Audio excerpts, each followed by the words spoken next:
علیکم ورحمۃ اللہ وبرکاتہ. بسم اللہ الرحمن الرحیم. الحمد للہ رب العالمین وبہ نستعین والصلاة والسلام علی رسولہ الامین نبینا محمد وعلی آلہ واصحابہ اجمعین. اما بعد. معزز حاضرین، آج ہم اور ایک صحابی، ایک اور جرنیل صحابی حضرت عکاشہ بن محصن رضی اللہ تعالیٰ عنہ کے تعلق سے کچھ باتیں جانیں گے. لیکن بات شروع کرنے سے پہلے اگر میں پوچھوں کہ ان کے بارے میں آپ میں سے کوئی کچھ جانتا ہے؟ جی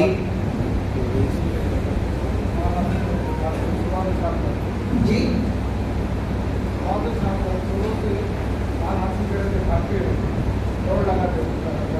یہ وہی صحابی ہے جو کہ وہ دوسرے صحابی، وہ سلمہ بن اکوع. جی ہاں. تو آئیے دیکھتے ہیں کہ حضرت عکاشہ بن محصن رضی اللہ تعالیٰ عنہ کون سے صحابی ہیں. ان کا نام ہے عکاشہ بن محصن بن حسان بن قیس اسدی. یہ بنو اسد ایک قبیلہ تھا، مدینہ سے کچھ دوری پر، وہیں کے تھے، لیکن مکہ مکرمہ کے اندر رہا کرتے تھے. اور مکہ کے ایک قبیلے بنو عبد شمس بن عبد مناف کے حلیف تھے، دوست تھے. یعنی ان کا قبیلہ اور بنو عبد شمس کا قبیلہ یہ دونوں آپس میں دوست تھے. یعنی ان کا سکھ، ان کا سکھ، ان کا دکھ، ان کا دکھ ہوا کرتا تھا. یہ اس زمانے میں ایک اصول اور ایک قانون چلتا تھا. پیدا کب ہوئے؟ پیارے نبی صلی اللہ علیہ وسلم کی عمر جس وقت 19 یا 20 سال کی تھی، اس سال حضرت عکاشہ بن محصن رضی اللہ تعالیٰ عنہ پیدا ہوئے.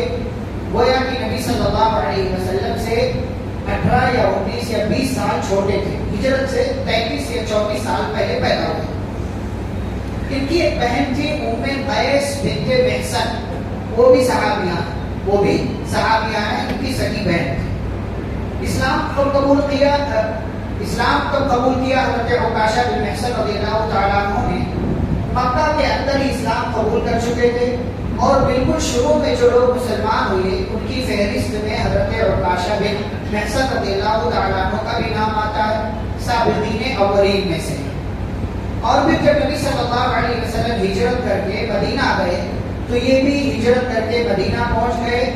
اور ہجرت کے بعد جتنی جنگیں ہوئی، جتنے غزوات ہوئے، ان تمام میں آپ صلی اللہ علیہ وسلم کے ساتھ شریک رہے. چاہے جنگ بدر کا معاملہ ہو، احد کا معاملہ ہو، خندق کا معاملہ ہو، صلح حدیبیہ کا معاملہ ہو، ان تمام جنگوں اور ان تمام غزوات میں حضرت عکاشہ بن محصن رضی اللہ تعالیٰ عنہ شریک رہے. ان کے ساتھ غزوہ بدر میں ایک عجیب و غریب واقعہ ہوا. وہ واقعہ یہ ہوا کہ اپنی تلوار سے دشمنوں کے ساتھ لڑ رہے تھے کہ ان کی تلوار ٹوٹ گئی اور ان کے ہاتھ سے چھوٹ گئی. اب ان کے ہاتھ میں کوئی ہتھیار نہیں رہ گیا. تو نبی صلی اللہ علیہ وسلم نے ماجرا دیکھا. انہوں نے نبی صلی اللہ علیہ وسلم سے کہا تو پیارے رسول صلی اللہ علیہ وسلم نے ان کو ایک چھڑی، ایک اسٹک اٹھا کر کے دے دی. وہی اسٹک جب حضرت عکاشہ بن محصن رضی اللہ تعالیٰ عنہ کے ہاتھ میں پہنچی اور انہوں نے دشمن پر حملہ کرنا چاہا تو بجائے چھڑی کے وہ چھڑی تلوار میں تبدیل ہو گئی. یہ پیارے نبی صلی اللہ علیہ وسلم کا معجزہ تھا کہ آپ صلی اللہ علیہ وسلم نے وہ چھڑی ان کو تھمائی اور وہ چھڑی رہنے کے بجائے تلوار میں تبدیل ہو گئی، ہتھیار میں تبدیل ہو گئی. اور پھر وہ بڑی لمبی مدت تک، بڑے لمبے زمانے تک حضرت عکاشہ بن محصن رضی اللہ تعالیٰ عنہ کے پاس رہی.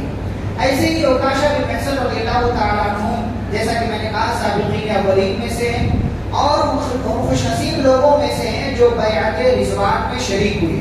نبی صلی اللہ علیہ وسلم نے صلح حدیبیہ کے موقع سے حضرت عثمان رضی اللہ تعالیٰ عنہ کی شہادت کی جب افواہ ہوئی تو ان کی شہادت کا بدلہ لینے کے لیے صحابہ سے ایک پیڑ، ایک درخت کے نیچے بیعت لی.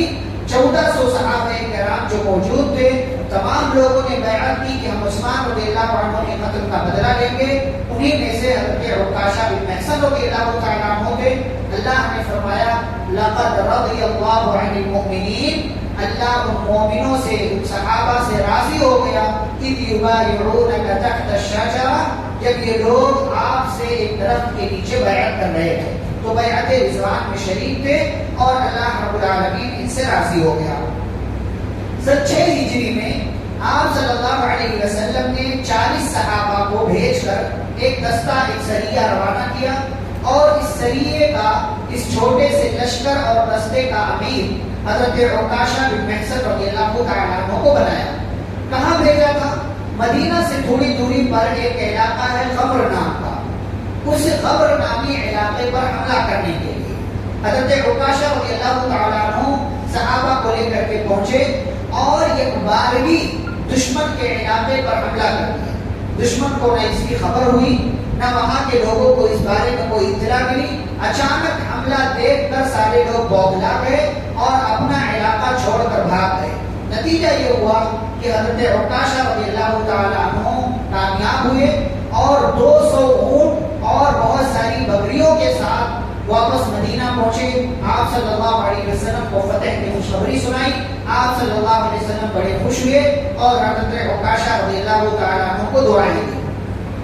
ایسے ہی ایک موقع ایسا آیا کہ آپ صلی اللہ علیہ وسلم صحابہ کو نصیحت کر رہے تھے، صحابہ کو واعظ کر رہے تھے، اور آپ صلی اللہ علیہ وسلم نے تذکرہ کیا کہ میری امت کے 70,000 لوگ ایسے ہیں جو بلا حساب و کتاب کے جنت میں جائیں گے۔ يدخلون الجنة بغیر حساب ولا کتاب، بغیر حساب کتاب کے جنت میں جائیں گے۔ آپ صلی اللہ علیہ وسلم نے ان کی صفات گنوائی، جو بدشگونی نہیں لیتے، جو جھاڑ پھونک نہیں کرواتے، اور اس طریقے سے کئی ایک صفات گنوائی۔ حضرت عکاشہ رضی اللہ تعالیٰ عنہ نے جیسے ہی سنا کہ آپ صلی اللہ علیہ وسلم کی زبان سے یہ جملہ نکلا ہے کہ میری امت کے 70,000 لوگ بغیر حساب کتاب کے جنت میں جائیں گے، تو نبی صلی اللہ علیہ وسلم سے گزارش کی، اے اللہ کے رسول آپ دعا کر دیجئے ان یجعلنی منہم، کہ اللہ مجھے ان لوگوں میں سے بنا دے۔ پیارے نبی صلی اللہ علیہ وسلم نے فرمایا انت منہم، تم انہی میں سے، تم انہی میں سے ہو۔ پھر اس کے بعد ایک اور صحابی کھڑے ہوئے، کہا اللہ کے رسول صلی اللہ علیہ وسلم مجھے میرے لیے بھی دعا کر دیں۔ آپ نے فرمایا سبقک بها عکاشہ، تم سے اس معاملے میں عکاشہ آگے بڑھ گئے، سبقت لے گئے، یعنی انہوں نے پہل کر لی، ان کا نام آ گیا اس معاملے میں، تم سے وہ آگے بڑھ گئے۔ آپ تصور کریں کتنے عظیم صحابی ہیں کہ اسی دنیا صحابی ہونے کے ساتھ ساتھ اسی دنیا میں بغیر حساب و کتاب کے جنت میں داخل ہونے والوں میں ان کا نام آ گیا۔ اور ایسا نہیں ہے کہ انہوں نے اس موقع کا پورا فائدہ اٹھایا، اس کے بعد کوئی نیکی نہیں کی۔ جیسے ہمارے یہاں تصور ہوتا ہے، لوگ ایک آدھ مرتبہ ایسا ہوتا ہے کہ اچھے سے نماز پڑھ لیا، روزہ رکھ لیا، اس کے بعد چلو چھٹی پہ چلتے ہیں، تھوڑے دنوں تک چھٹی پہ رہیں گے، پھر اس کے بعد جاتے ہیں۔ نہیں، آج اگر اس دور میں کسی کو بتا دیا جائے بھائی تو جنتی ہے، چھٹی لے لے گا وہ نیک عمل کرنے سے، نیک عمل کرنے سے وہ چھٹی لے لے گا، غلط بات ہے۔ صاحب دیکھ، عثمان رضی اللہ تعالیٰ عنہ کے تعلق سے نبی صلی اللہ علیہ وسلم نے جنگ تبوک کے موقع سے کہا کہ آج کے بعد عثمان جو کچھ بھی کرے کوئی نقصان نہیں ہوگا۔ تو کیا مطلب؟ وہ انہوں نے اس کے بعد کوئی نیکی نہیں کی، بہت ساری نیکیاں کی اس کے بعد تقریباً 28 سال تک زندہ رہے، 28 سال تقریباً اس کے بعد زندہ رہے، 28 سال تک نیکیاں کرتے رہے، بلکہ خلیفہ بھی رہے، ابو بکر اور عمر کے مشیر بھی رہے، مختلف ذمہ داریاں نبھاتے رہے۔ حضرت عکاشہ رضی اللہ تعالیٰ عنہ کا بھی ایک معاملہ کہ نبی صلی اللہ علیہ وسلم نے نام سنا دیا، آپ نے کہہ دیا انت منہم، تم انہی میں سے ہو، تمہارا نام ان لوگوں میں سے ہے، تو اس کے بعد یہ نہیں کہ نیکی کرنے سے پیچھے ہٹ گئے، بلکہ مسلسل اور نیکیاں کرتے رہے، جب جہاں جیسے موقع ملا نبی صلی اللہ علیہ وسلم کی بات مانتے رہے اور نیکی میں آگے بڑھتے رہے۔ ایسے ایک عظیم کارنامہ یہ ہوا کہ نبی صلی اللہ علیہ وسلم کا انتقال ہو گیا 11 ہجری کے ربیع الاول کے مہینے میں۔ اس وقت ان کی عمر 44 سال کی، 44 سال کے تھے، اور پھر ابو بکر رضی اللہ عنہ خلیفہ بنائے گئے۔ آپ جانتے ہیں مرتدین کا مسئلہ ہوا، نبوت کا دعویٰ کرنے والے کچھ لوگ اٹھ کھڑے ہوئے، تو نبوت کا دعویٰ کرنے والوں میں ایک نام تھا طلیحہ بن خویلد کا۔ طلیحہ، مسلمہ تو تھا ہی، 3-4 لوگوں نے نبوت کا دعویٰ کیا، ان میں سے ایک طلیحہ، ایک اسد عنسی، ایک مسلمہ کذاب، اور ایک عورت بھی تھی سجاح بنت حارث۔ یہ 4 نمایاں نام ہیں جنہوں نے نبی صلی اللہ علیہ وسلم کے انتقال سے کچھ پہلے یا انتقال کے فوراً بعد نبوت کا دعویٰ کر دیا۔ ان میں سے ایک نام طلیحہ بن خویلد کا، اور یہ طلیحہ ایسا نہیں ہے، مسلمان ہو چکے تھے یہ پہلے، نبی صلی اللہ علیہ وسلم کے زمانے میں مسلمان ہو چکے تھے، صحابی ہو چکے تھے، پھر مرتد بھی ہو گئے اور ساتھ ہی ساتھ نبوت کا بھی دعویٰ کر دیا۔ لیکن قسمت کہاں سے کہاں لے جاتی ہے؟ نبوت کا بھی دعویٰ کر دیا، لیکن ابھی آپ تبصرہ کرنے سے بچے کہ ارے بڑا بیکار انسان تھا یہ تو، تبصرہ کرنے سے بچے، آگے کی بات بتا. تو بہرحال نبوت کا دعویٰ کر دیا. ابو بکر رضی اللہ عنہ اتنے سارے مسائل ہونے کے باوجود گھبرائے نہیں، مقابلہ کرنے کی ٹھانی. خالد بن ولید رضی اللہ تعالیٰ عنہ کو کمانڈر بنا کر کے طلیحہ کے علاقے کی طرف بھیجا. اس کا علاقہ تھا بنو اسد کا، بنو اسد کا علاقہ تھا. بڑا بہادر انسان تھا لیکن متکبر تھا اپنے آپ میں. تو علاقے کی طرف بھیجا. خالد بن ولید رضی اللہ تعالیٰ عنہ لشکر لے کر کے آگے بڑھے. راستے ہی میں تھے کہ آگے کے حالات معلوم کرنے کے لیے دو صحابہ کو بھیجا کہ جاؤ دیکھو آگے کے حالات کیا ہے، دشمن کیا تیاری کر رہا ہے، کس طرح کے حالات ہیں. تو دونوں کو بھیجا. تو ایک ان میں سے عکاشہ بن محصن رضی اللہ عنہ تھے اور ایک ثابت بن اقرم رضی اللہ عنہ. ان دونوں صحابہ کو بھیجا. اب اتفاق دیکھیں کہ یہ دونوں صحابہ جب آگے کا حال معلوم کرنے کے لیے جا رہے تھے، راستے میں ہی طلیحہ سے اور طلیحہ کے بھائی سلمہ سے، ہمارے یہاں سلمہ نام ہوتا ہے عورت کا اور مرد کا نام ہوتا ہے سلمہ، لام پر زبر اور اس کو ہا سے لکھا جاتا ہے، اور عورت والا نام سلمہ یا سے لکھا جاتا ہے، اس کے اوپر کھڑا زبر لگے گا. دونوں میں فرق ہے. سلمہ نام تھا طلیحہ اور اس کا بھائی سلمہ. یہ دونوں گشت کر رہے تھے، گھوڑے پر سوار ہو کر گشت کر رہے تھے. ان دونوں کی نظر ان دونوں صحابہ پر پڑی.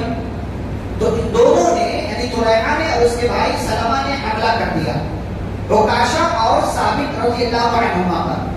اب طلیحہ کا مقابلہ ہوا عکاشہ سے اور ثابت بن اقرم کا مقابلہ ہوا اس کے بھائی یعنی طلیحہ کے بھائی سلمہ سے. ثابت بن اقرم رضی اللہ تعالیٰ عنہ شہید ہو گئے، سلمہ نے ان کو قتل کر دیا. اور ادھر عکاشہ رضی اللہ تعالیٰ عنہ مقابلہ کرتے رہے. جتنی طاقت تھی، جتنی ہمت تھی، جتنا حوصلہ تھا طلیحہ سے مقابلہ کرتے رہے. لیکن ادھر سے سلمہ ثابت بن اقرم کو قتل کرنے کے بعد ادھر آ گیا اور ان دونوں بھائیوں نے مل کر کے حضرت عکاشہ رضی اللہ تعالیٰ عنہ پر حملہ کیا. لیکن پھر بھی مقابلہ کرتے رہے. اکیلے تھے، ادھر دو لوگ تھے اور وہ دونوں کے دونوں بہادر تھے. ایسا نہیں کہ عام آدمی تھے. دونوں نے اپنی بہادری دکھائی. عکاشہ رضی اللہ عنہ نے اپنی بہادری دکھائی، لیکن بالآخر حضرت عکاشہ رضی اللہ تعالیٰ عنہ شہید ہو گئے. پھر یہ دونوں ادھر سے بھاگ گئے، چلے گئے اپنے علاقے کی طرف. خالد بن ولید رضی اللہ عنہ کا لشکر جب ادھر پہنچا اس مقام تک جہاں ان دونوں نے مقابلہ کیا تھا، شہید ہو گئے تھے، ان کی لاش پڑی ہوئی تھی. حضرت خالد بن ولید رضی اللہ عنہ کو معلوم ہوا، اپنی سواری سے اترے اور ان دونوں کی لاش کو دیکھ کر کے رونے لگے اور وہیں پر ان کی تجہیز و تکفین کا انتظام کیا. اور انتظام سے فارغ ہونے کے بعد لشکر لے کر کے بنو اسد یعنی طلیحہ کی طرف روانہ ہوئے حضرت خالد بن ولید رضی اللہ تعالیٰ اور گئے. بھرپور حملہ کیا، اس قدر تیزی سے حملہ کیا کہ دشمن ہار گئے، شکست کھا گئے. طلیحہ سے ملاقات نہیں ہو سکی اور طلیحہ اپنا علاقہ چھوڑ کر کے شام کی طرف بھاگ گیا، سیریا کی طرف بھاگ گیا. ادھر یہ حالات ختم ہو گئے، عکاشہ رضی اللہ تعالیٰ عنہ شہید ہو گئے. لیکن ادھر کی ایک کہانی بطور تذکرہ بات چل رہی ہے، اس کو میں بیان کر دوں. طلیحہ بھاگ کر کے شام گیا، لیکن شام جانے کے بعد اس کے ضمیر نے ملامت کیا اور توبہ کر لیا. توبہ کر لینے کے بعد پھر سے اسلام قبول کر لیا. اب آپ تبصرہ کر سکتے ہیں. اب آپ سوچ سکتے ہیں ہمارے یہاں کہانی کا چھوٹا سا حصہ دیکھ کر لوگ تبصرے کرتے ہیں، نہیں، انجام دیکھ کر کے تبصرہ کرتے، اینڈنگ دیکھ کر کے تبصرہ کرتے. اسلام قبول کر لیا اور اسلام قبول کرنے کے بعد جانتے ہیں عمرہ کی غرض سے مکہ کی طرف روانہ ہوئے. جب روانہ ہوئے، جب مدینہ شام سے آپ مکہ آئیں گے تو راستے میں مدینہ پڑے گا. مدینہ کے راستے سے گزر رہے تھے طلیحہ، کیونکہ صحابی ہیں، بیچ میں گرچہ اسلام چھوڑ دیا لیکن صحابی باقی رہے. یہ صحابی کی تعریف ہے. طلیحہ صحابی کی تعریف میں کہ جس نے نبی صلی اللہ علیہ وسلم سے ایمان کی حالت میں ملاقات کی ہو اور ایمان ہی پر انتقال ہوا، گرچہ بیچ میں تھوڑے دن کے لیے کفر کا راستہ اختیار کر لیا. ٹھیک ہے، تو صحابی. تو طلیحہ مدینہ سے گزر رہے تھے. کسی نے ابو بکر رضی اللہ عنہ کو بتا دیا کہ ہمارا دشمن ہمارے ساتھیوں کا قاتل یہاں سے گزر رہا ہے، پکڑ لیا جائے. ابو بکر رضی اللہ عنہ نے کہا اس نے تو توبہ کر لیا ہے، اسلام نے اس کا راستہ چھوڑ دیا تو ہم اس کا راستہ کیسے روک سکتے ہیں؟ اللہ نے معاف کر دیا اس کو. ابو بکر رضی اللہ عنہ انتقال کر گئے. عمر رضی اللہ تعالیٰ عنہ کا زمانہ آیا تو طلیحہ نے آ کر کے عمر رضی اللہ عنہ سے ملاقات کی، بیعت کی. اور عمر رضی اللہ تعالیٰ عنہ سے کہا کہ امیر المومنین آپ میری غلطی معاف کر دیں، آپ میری غلطی معاف کر دیں، میں جانتا ہوں کہ میں گنہگار ہوں، خطا کار ہوں۔ عمر رضی اللہ عنہ نے کہا تو ہمارے صحابہ کا قاتل ہے، تو نے ہمارے ساتھیوں کو قتل کیا ہے، میرے پاس سے چلا جا۔ کہا اللہ گناہوں کو معاف کرتا ہے تو آپ بھی معاف کر دیں، آپ امیر المومنین ہیں، ہمارے ذمہ دار ہیں، خلیفہ ہیں، آپ بھی ہماری غلطی معاف کر دیں۔ بہرحال یہ بات سن کر کے حضرت عمر رضی اللہ تعالیٰ عنہ نے بھی طلحہ کی غلطی کو معاف کر دیا، اور بہرحال پھر اس کے بعد وہ اپنی ذمہ داریاں اور اپنے سارے کام نپٹاتے ہیں۔ تو یہ کہنے کا مطلب یہ عکاشہ رضی اللہ تعالیٰ عنہ اسی موقع سے شہید ہوئے، اور تقریباً 45 سال کی عمر میں وہ اس دنیا سے چلے گئے۔ 11 ہجری یا 12 ہجری کے شروع میں ان کا انتقال ہوا، ان کی شہادت ہوئی۔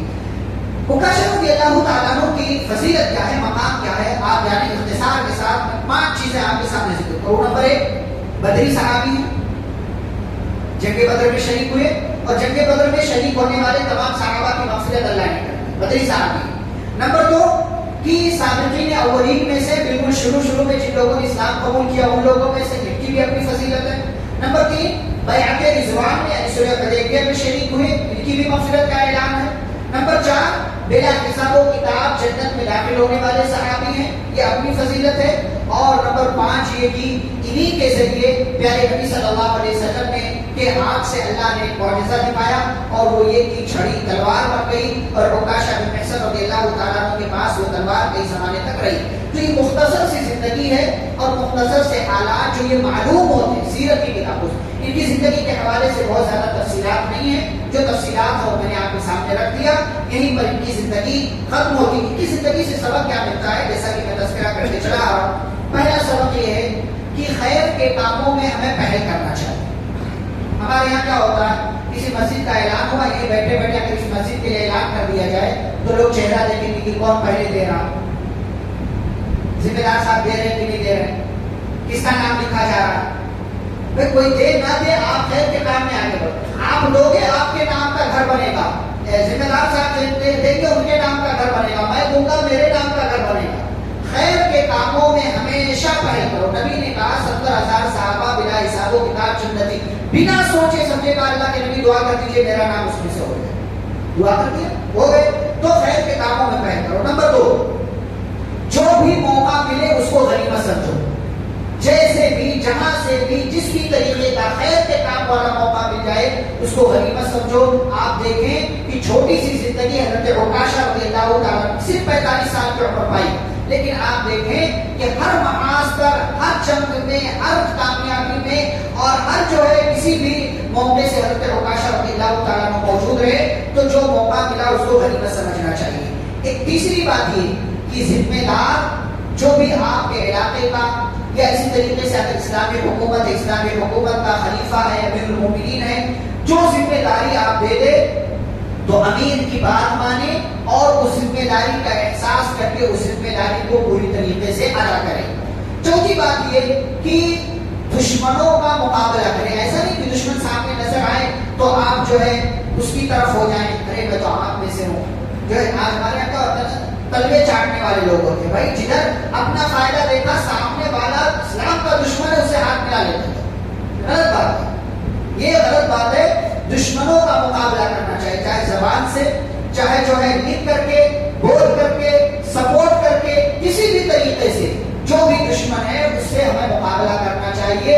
پیٹ پھیر کر بھاگنا یہ دانش مندی نہیں ہے، یہی سبق دیتی ہے حضرت عکاشہ بن محصن رضی اللہ تعالیٰ عنہ کی زندگی۔ اور ایک آخری بات کہ ساتھی کی مدد کرو، ساتھی کی مدد کرو۔ ایسا نہیں ہے کہ جب طلحہ اور اس کے بھائی سلمہ ان دونوں پر حملہ کرنے کے لیے آئے تو ایسے نہیں عکاشہ بھاگ کھڑے ہوئے یا ثابت بن اکرم بھاگ کھڑے ہوئے، بلکہ دونوں ڈٹ گئے اور دونوں نے مقابلہ کیا۔ یہ الگ بات ہے کہ اپنی جان اللہ کے حوالے کر دی، شہید ہو گئے اور اونچا مقام ہو گیا۔ تو ساتھی کی مدد کرنا ہے، ساتھی کی ٹانگ نہیں کھینچنا چاہیے، کوئی آگے بڑھے اس کا حوصلہ بڑھانا چاہیے، کوئی اچھا کام کرے اس کی تعریف کرنا چاہیے، کوئی کہیں کچھ کوشش کر رہا تو بجائے اس کے کہ آپ اس کی حوصلہ افزائی کرنے کے بجائے اس کے حوصلے کو توڑیں، یہ غلط بات ہے۔ اس کی حوصلہ افزائی کریں، اس کا سپورٹ کریں، اس کی مدد کریں، اس کا ساتھ دیں۔ کچھ نہیں کر سکتے ہیں تو کم از کم اس کے لیے دعا کریں۔ یہ پیغامات ہیں جو حضرت عکاشہ بن محصن رضی اللہ تعالیٰ عنہ کی زندگی سے ہمیں معلوم ہوتے ہیں. اللہ رب العالمین سے دعا ہے اللہ ہم سبھی کو صحابہ کرام سے محبت کرنے اور ان کے حقوق ادا کرنے کی توفیق عطا فرمائے. آمین. صلی اللہ علیہ نبی کریم. سبحانک اللہم و بحمدک اشہد ان لا الہ الا انت استغفرک و اتوب الیک. السلام